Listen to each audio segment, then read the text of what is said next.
விஜய் அவர்கள பத்தி இப்போ இங்க எலெக்ஷனுக்கு முன்னாலே வந்து விஜய் வந்துட்டான்னா ஒரு மிகப்பெரிய ஒரு மாற்றம் வரும். எலெக்ஷனுக்கு பிறகு பார்த்தீங்கன்னு சொன்னா அவருடைய அது நடை கார்ல் மார்க்ஸ் எழுதியிருக்காரு. ம். விஜயனுடைய இதை பற்றி வருகையை பற்றி இந்த மாதிரி இருக்கும்னு சொல்லி பேர் அறகுறையாக எழுதியிருக்காரு. அது இதுலேயே இருக்குது. அது என்ன அந்த புக்கு ஒன்று எழுதியிருக்காரு கார்ல் மார்க்ஸ். மூலதனமா? மூலதனத்தில் மூலதனத்தில் வந்து மூலதனத்தில் 116வது பக்கத்தில் 7வது லைன் பார்த்தீங்கன்னா தெரியும். அதை வச்சு தான் அதனால தான் இவங்க ஆதரிக்கிறாங்க. அதே மாதிரி நீங்கள் வந்து புரஸ்திரிக்காலையும் இருக்குது. யார்? ரஷ்யாவில் கோர்பச்சேவ் எழுதினார்ல புரஸ்திரிக்கா, கேள்விப்பட்டதுலையா? இல்லை. இப்போ நீங்கள் என்ன கம்யூனிஸ்ட்ன்றீங்க? அவர் வந்து மாற்றங்களுக்கான ஒரு இதை கொண்டு வந்தார். ரஷ்யாவை உடைச்சது அவர் தான், மாற்றது ஜனநாயகமாக கொண்டு வந்தார். அதுலேயும் இந்த ஆட்சியை பற்றி இருக்குது. எப்படி மாற்றினா எப்படி இந்த நாடு முன்னேறும்ன்றது. ஸோ இதெல்லாம் படிச்சுட்டு அதே மாதிரி மாவோ தத்துவங்கள்லேயும் இருக்குது. மாற்றங்கள் பற்றிய தத்துவத்தில் ஒரு இடத்துல வருது அப்படின்றாங்க. இதெல்லாம் பார்த்துட்டு தான் அவங்க ஆதரிச்சிருக்காங்க.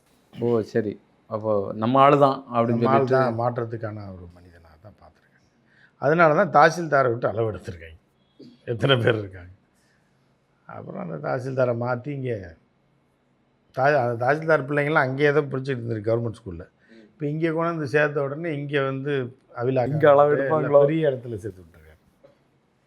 அமெரிக்கன் ஸ்கூலில் சேர்த்து விட்டுருவார். ஆனால் அந்தளவுக்கு இன்கம் உள்ள இடத்துல தான் போட்டிருக்காங்க. விஜய் அவர்கள் பிரதமராக வர வேண்டும். தமிழகத்தில் வந்து பெண்களுக்கு எதிராக என்ன நடந்தாலும் உடனடியாக விசாரணை இல்லாமல் அவர் சுட்டுக்கொள்ள ஆணையிட்டிருக்கிறாரு. அதுபோல் அம்பேத்கரை பற்றி யாராவது தரக்குறைவாக பேசினா 10 லட்சம் அபராதம். அந்த குடும்பத்தில் அரசு வேலை பார்த்துட்டு இருந்தால் அது பறிபோகும். இப்படி எக்கச்சக்கமாக செய்திகளை கொட்டி கொண்டிருக்கிறாங்க. ரீல்ஸை அள்ளி தெளிச்சிட்ருக்குறாங்க. இங்கே கோயில்களில் இருக்கக்கூடிய உண்டியல்களை எல்லாம் எடுத்து மருத்துவமனைக்கு கொண்டு வச்சுட்டாரு. தனியார் பள்ளிகளில் சரியாக வேலை பார்க்கல, சம்பளத்தை அப்படியே குறைச்சிட்டாரு. ஏகப்பட்ட இது ஏதாவது திட்டம் இருக்கா? அதுதான் ரூட் மாஃபியா வச்சு பண்ணிகிட்ருக்காங்க. இப்படி பண்ணுறாரு, அப்படி இருக்காரு. இல்லை, அவங்களுக்கு இயல்பாகவே ஒரு ஆசை இருக்குமா பிரதமராக? ஆசை தூண்டி விட சில பேருக்கு, அது சில பேர் அதிகார போதையில் இருப்பாங்க.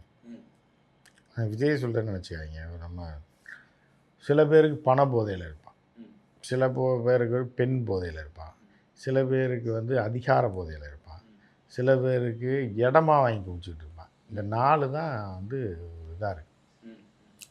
இதில் இந்த இடம் வாங்குகிற நாசமாக போகிறவங்க என்ன பண்ணுவான்னா, எங்கேயாவது இருந்திருப்பான், இடத்த வீடை வாங்கி போட்டுருப்பாங்க. கேட்டால் சென்னையில் 5 வீடு 6 வீடு வாடகைக்கு விட்டுருக்கேன்மா. அதனால் என்னடா பிரயோஜனம்னா அந்த பெருமை மட்டும்தான் அவனுக்கு இருக்கும். எருமை கூட சொல்லணும், வெளியில் சொல்லணும். ஆமாம். அப்புறம் அவருக்கு எங்கே வளசரவாக்கத்தில் 2 வீடு இருக்குது, இதில் வந்து கோடம்பாக்கத்தில் ஒரு 2 வீடு வாடகை விட்டுருக்காரு. இப்போ இங்கே இருக்காருன்னா சரி, அதனால என்னடா பிரச்சனை? இப்போ உனக்கு நீ என்னத்தடா அனுபவிச்சு, என்னடா உனக்கு தெரியும்னா எதுவுமே தெரியாது. அந்த வீட்டு வாடகை வாங்கிட்டே செத்து போயிடுவான். அந்த வீடு ஆளுக்கு ஒருத்தன் ஆட்டையை போட்டு போயிடும் அவன் செத்ததுக்கப்புறம். இப்படி சில பேர் இருப்பான். சில பேர் இடமா வாங்கி குளிச்சுட்டு இருப்பான்.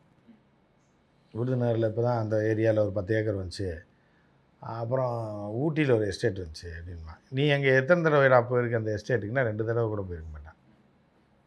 இவர் பேரில் இருக்கா தெரியாத, எவன் வச்சுருக்கான்னு தெரியாது. ஆனால் அங்கங்கே இடம் இருக்குது. இங்கேயே ஒரு 80 ஏக்கர் இருக்குங்க ஈசிஆரில் அப்படின்னா. சரி, அந்த 80 ஏக்கர் வச்சு என்ன பண்ணுவேன்? ஒன்றுமே பண்ண முடியாது. இப்படி பைத்தியம் பிடிச்சவங்க நிறையா பேர் இருக்காங்க.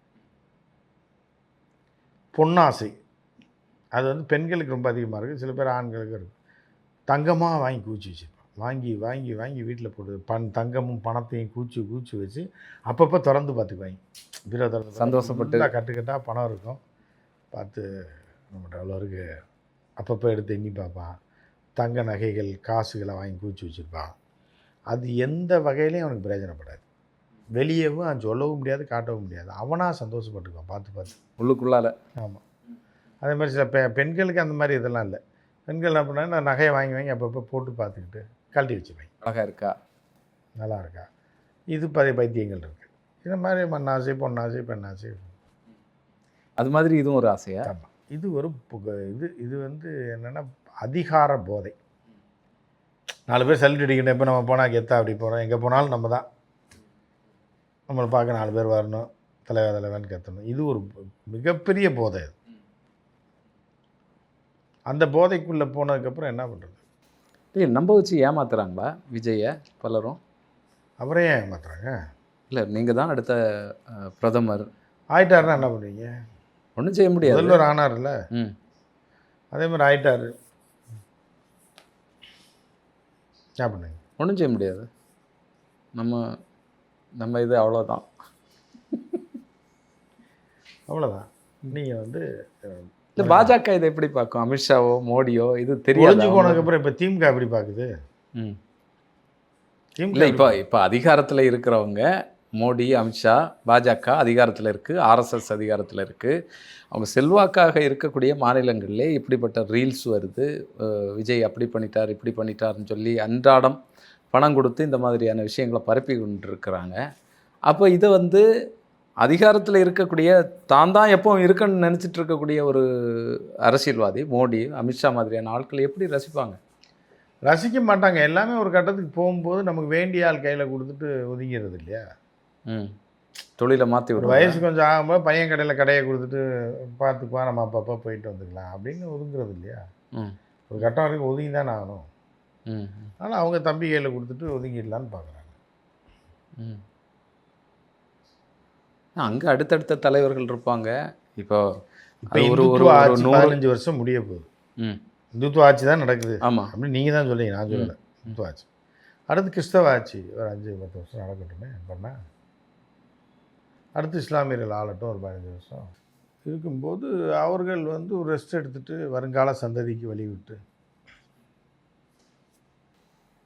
ஆனால் எல்லா இடத்துலையும் மற்ற கட்சிகளை உடைக்கிறது, எம்பிக்களை வந்து தங்களுடைய கட்சியில் சேர்த்துக்கிறது, இந்த மாதிரியான நடவடிக்கைகளில் தானே தொடர்ந்து ஈடுபட்டுருக்குறாங்க பாஜக. இல்லைன்னா இதை வந்து காங்கிரஸ் ரசிக்குதா?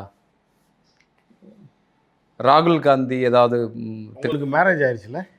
ஆயிடுச்சா?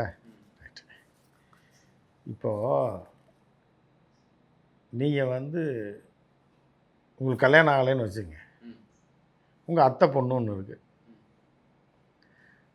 உங்கள் அத்தை நேரம் உங்கள் வீட்டுக்கு வராங்க. மருமகனே மகளை கட்டிக்கிங்கன்றாங்க. நீங்களும் ரைட்டு அத்தை மகன்னா ரொம்ப பிடிக்கும் அந்த பொண்ணை, ரைட்டு ஓகேன்றீங்க. உங்கள் வீட்லேயும் ஒதுக்க எல்லாம் ஒதுங்க. அப்புறம் என்ன மண்ணாங்கட்டிக்கு நீங்கள் போய் லவ் லெட்ரு கொடுக்குறீங்க அந்த பிள்ளைக்கு? புரியுதா? அந்த காலம் உங்கள் வயசுக்காக லவ் லெட்டர்ன்ற அது ஒரு ரசனை இல்லை.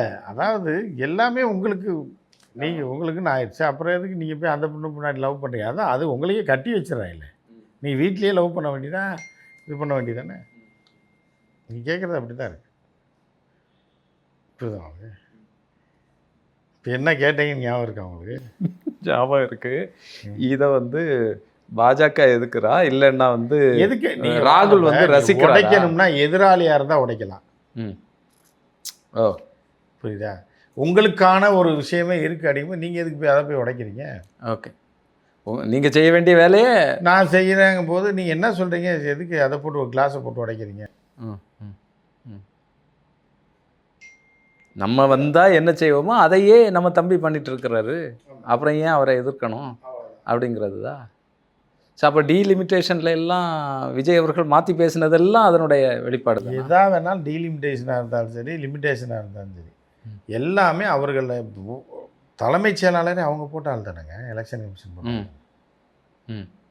புரியுதா? அவர் தானே கண்டினியூ ஆகிறாரு. அப்புறம் என்ன? ஆமாம், அவரை எதிர்த்து தான் போராட்டமே நடக்கு. முதல்வரை எதிர்த்து போராட்டம் நடக்கல. ஆட்சி நடத்துறது அவர் தானேங்க. இவங்க சும்மா ரீல்ஸுக்காக தான். இது சட்டசபைன்றது வந்து இது ஒரு ரீல்ஸ் கம்பெனி மாதிரி தான். இது மாற்றி மாற்றி ரீல்ஸ் போடுறது தான். ஆட்சி நடத்துவது வந்து அதிகாரிகள் தான். புரியுதா? தலைமைச் செயலாளர் தான் எல்லாத்தையும் நடத்திட்டு இருக்காங்க. இதுதான் கண்டினியூ. அசையும் பொருள் நிற்கவும், நிற்கும் பொருள் அசைவும். திருவிடையாளரில் சொல்லுவாங்க, இப்படி ஒரு பாட்டை பாடிவிட்டு ஏதோ கத்தினேன் என்கிறாயப்பா அப்படின்ற மாதிரி. புரியுதா? பூராமே அவங்க தான்.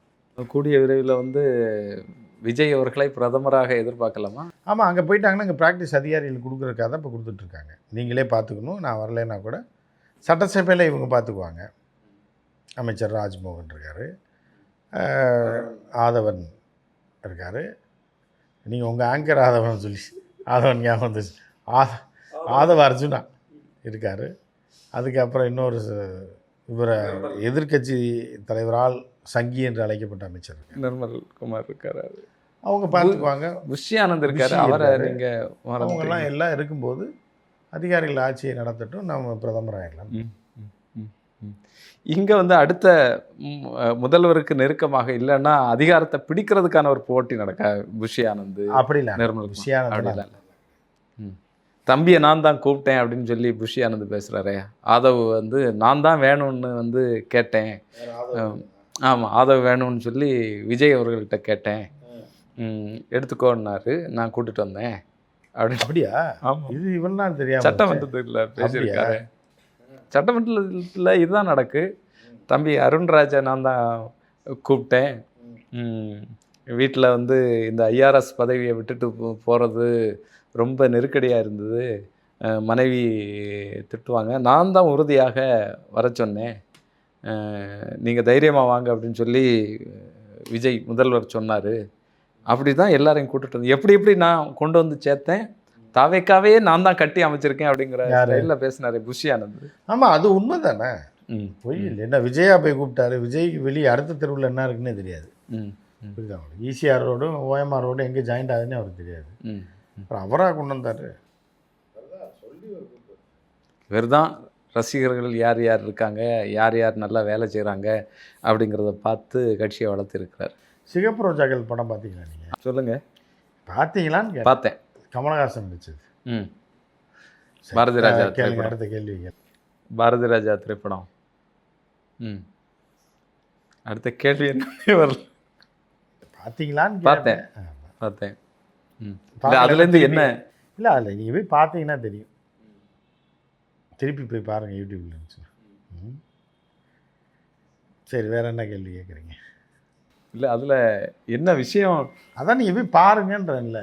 அதுக்கு இது அவருடைய கேரக்டரை சொல்கிறீங்க? இல்லை, அதெல்லாம் நான் சொல்கிறேன். அதுக்கு இதுக்கு சம்மந்தம் கிடையாதுங்க. படம் பார்த்தீங்களா? கமல் நடித்த படம், நல்ல படம் பார்த்தீங்களான்னு பார்த்தேன். சின்ன வயசில் நடந்த பாதிப்புகள்னால உருவாகக்கூடிய ஒரு கேரக்டரு, தொடர் கொலைகள் பண்ணுறது, பெண்களை ஏமாற்றி, அந்த மாதிரியான ஒரு கேரக்டர். பாருங்க, படம் நல்லா இன்ட்ரெஸ்டிங்காக இருக்கும், நல்லாயிருக்கும். ஸோ அந்த மாதிரி இருக்குது. வேறு என்ன கேள்வி கேட்குறீங்க? தொடர்ந்து பேசுவோம் சார். உங்களுடைய நேரத்திற்கும் கருத்திற்கும் நன்றி. நன்றி.